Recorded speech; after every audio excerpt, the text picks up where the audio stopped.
Olá, meninas, meninos, iniciando mais uma aula de história.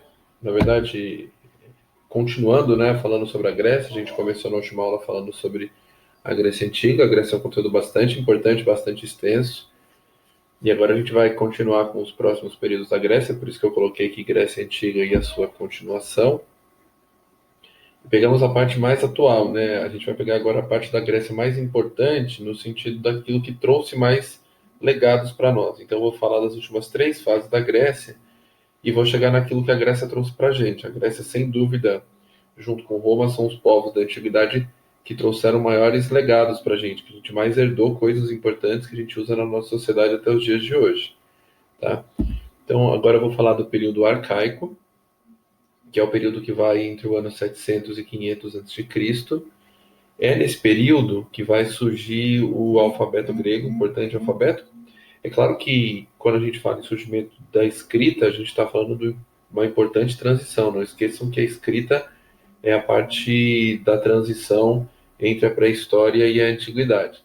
E é nesse período que se desenvolve muito a Grécia como um todo. Então, a questão artística, a questão política, a questão urbanística vão se desenvolver na Grécia nesse período arcaico, principalmente devido ao surgimento das polis. Polis gregas é uma parte muitíssimo importante que vocês vão ter que saber. Tem que ter conhecimento sobre as polis gregas. Eu vou explicar o significado da polis, depois eu vou diferenciar as duas principais. Antes da Grécia, as sociedades que existiam eram sociedades que viviam de maneira teocráticas, e essas teocracias viam nos seus líderes figuras políticas ligadas à religião. Então, todos os líderes de sociedades antigas tinham no seu líder, no seu rei, no seu imperador, uma figura vinculada às ideias religiosas. A Grécia vai ser a primeira que vai conseguir desvincular a política de religião e vai criar um modelo conhecido como polis, que está ligado à forma de administração da cidade. Que é assim, as polis vão ser cidades autônomas, de administração autônoma, não vai estar mais vinculada à figura de um rei, à figura de um imperador. E essa administração autônoma, essa autonomia das polis, vão ser muito parecidas com aquilo que a gente tem nos dias de hoje. Então, por exemplo, você tem o presidente do Brasil, você tem o estado de São Paulo e você tem a cidade de Paulínia, de Campinas, de Hortolândia e assim por diante.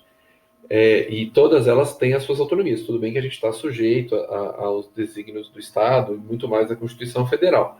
Porém, nós temos autonomia administrativa. E essa autonomia das polis passou a ser constituída de forma muito forte na Grécia Antiga, bastante característica de uma sociedade que já não se vinculava mais com a religião. A palavra política, por exemplo, surge de polis, né, que é como as pessoas, como os cidadãos passariam a se relacionar dentro da polis, né, para o melhor interesse da polis. Política tem a ver com o interesse geral, né? Então, não entendimento da política é o entendimento do que ela significa.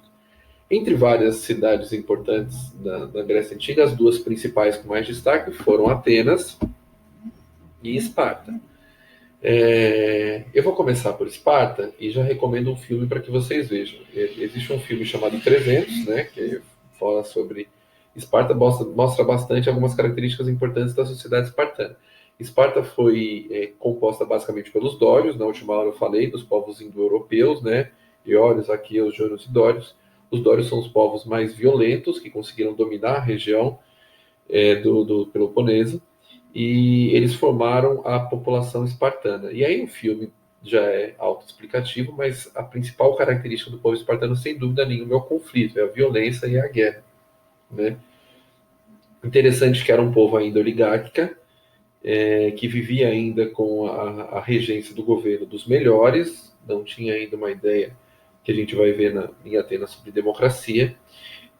Como era uma sociedade muito voltada para a guerra, até a escola era ensinada para a guerra, então as crianças elas ficavam, por exemplo, dos 7 aos 30 anos dentro dos serviços militares para se prepararem para a guerra, e nesse contexto até a mulher era preparada para fazer filhos para a guerra. Então a mulher tinha que fazer atividades físicas, era voltada para a atividade física, porque quanto melhor fisicamente ela teria na sua gestação, filhos mais fortes ela teria para formar cidadãos prontos para combater e defender Esparta e guerrear, certo?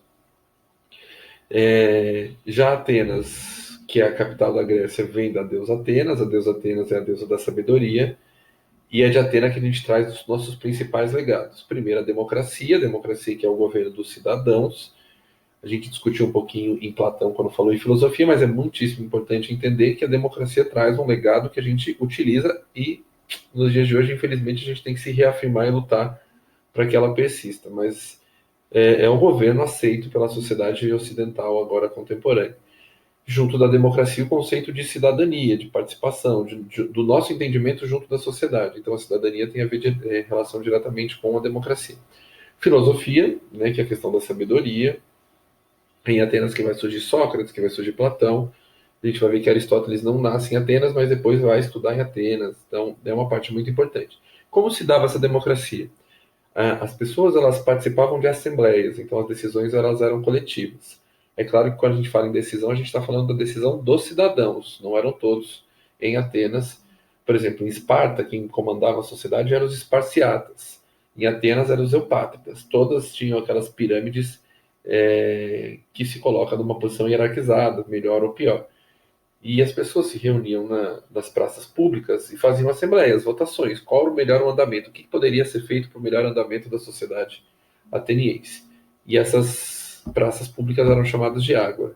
E assim eles começavam uma ideia de cidadania, através dessas assembleias, de decisão coletiva. Era o embrião de uma democracia que vem se modificando, se reafirmando. A gente tem no Brasil uma redemocratização bastante nova e ainda com bastante problema. A educação era voltada muito mais para a questão do conhecimento, mas as mulheres de Atenas elas pagavam professores particulares, pedagogos, se elas quisessem estudar, elas não tinham direito da participação na sociedade, elas não participavam das decisões da ágora, da cidadania, mas a educação era voltada para as áreas do conhecimento, do saber como um todo. Então Atenas foi muito mais ligada à sabedoria, Esparta muito mais ligada à guerra. No período clássico, que foi entre o ano de 500 e 338 a.C., foi um período de bastante problema, porque foi justamente o período de conflito entre as duas principais cidades-estados da Grécia. Esparta e Atenas vão fazer uma guerra, a chamada Guerra do Peloponeso. Atenas vai fazer a chamada Liga de Delos, Esparta vai fazer a Liga do Peloponeso. 30 anos, um desgaste enorme. 30 anos de conflito entre Esparta e Atenas, com vitória espartana, que era voltado basicamente para a guerra. Mas é uma vitória sem vitória, porque 30 anos de guerras entre as duas principais cidades-estados da Grécia, obviamente enfraquece o povo grego, enfraquece de forma significativa e decisiva, né, para nunca mais voltar, porque no período seguinte, no período conhecido como helenístico, entre 338 e 146 a.C., o mundo grego como um todo se vê completamente enfraquecido e destruído, né, porque é claro que as populações vão ser dizimadas por causa da guerra, e aí tudo passa a piorar, né? A mão de obra, a produção, o comércio passa a se enfraquecer, e quando você está enfraquecido num período onde você tem muitos impérios querendo dominar território, você abre as portas para que alguém te domine. Então, é o começo do fim, né? O período, assim, quando a gente fala no período clássico, ele é o começo do fim, que aí chega o período helenístico, e a Macedônia, comandada por Alexandre o Grande, passa a dominar a Grécia. Aí eu vou deixar uma pergunta. Se a Macedônia, que é um outro país com outros costumes e outros princípios, domina a Grécia, como que os princípios gregos chegam até os dias de hoje? Né? Por que eles não se perderam? Por que a Macedônia não impôs os seus princípios na Grécia? Essa resposta eu vou dar em filosofia um pouquinho mais para frente. E aqui, para terminar a nossa aula, que é claro que é um resumo, né? Vocês precisarem de informações, vocês tiram dúvida. É uma revisão para a gente fazer de forma muito rápida e vocês se aprofundem na medida que vocês precisarem. Alguns legados importantes que a Grécia deixa para a gente. Democracia, sem dúvida nenhuma, né? A gente luta por ela e é algo que acredito que ninguém seja contra. A filosofia, inclusive uma matéria que vocês têm no ensino médio, o teatro, que é bastante importante, né? Sem contar na cidadania, que a gente discutiu, e as Olimpíadas, filosofia e as Olimpíadas, que acontecem de 4 em 4 anos. Ela surgiu na Grécia Antiga como forma de homenagear os deuses do Olímpio. Eles faziam competições esportivas para homenagear os deuses do Olímpio, certo? Basicamente, a parte mais importante da Grécia foi resumida nessas duas aulas. Eu agradeço vocês e até uma próxima.